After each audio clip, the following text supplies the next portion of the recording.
Gela. Parlons désormais de Ousmane Sow, ce sculpteur sénégalais qui a été l'une des plus grandes figures de l'art contemporain africain, exposé et reconnu dans le monde entier, étant le premier Africain à accéder à l'Académie des Beaux-Arts à Paris. Il a aussi été le premier Africain à battre le record mondial de vente d'œuvres. Écoutons le papier de Bintou.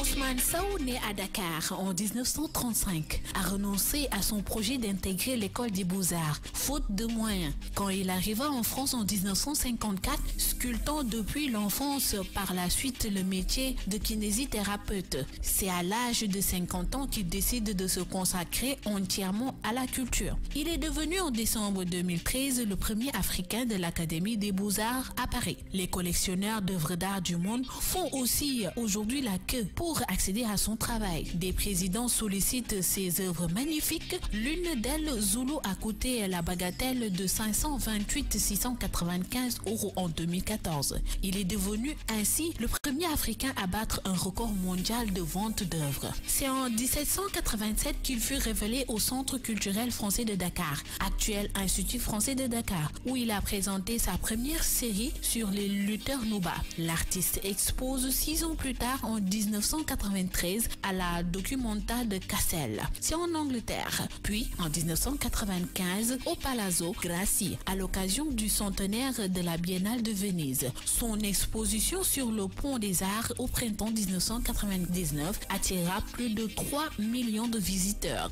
Un talent incroyable et le réalisme de ses créations finit par réaliser en 2013 l'un de ses souhaits, celui d'adhérer à l'Académie des Beaux-Arts, au siège de ce peintre méditatif, chantre de la Nouvelle-Angleterre. Ousmane Sow devient alors le premier Africain à accéder à cette académie. Ce grand homme fait redécouvrir un art d'une vision poétique grâce à son aspiration et son inspiration dans la photographie, le cinéma, l'histoire ou l'ethnologie. Ousmane Sow était l'un des plus grands figures de l'art africain. Il s'est éteint le 1er décembre 2016 à l'âge de 81 ans.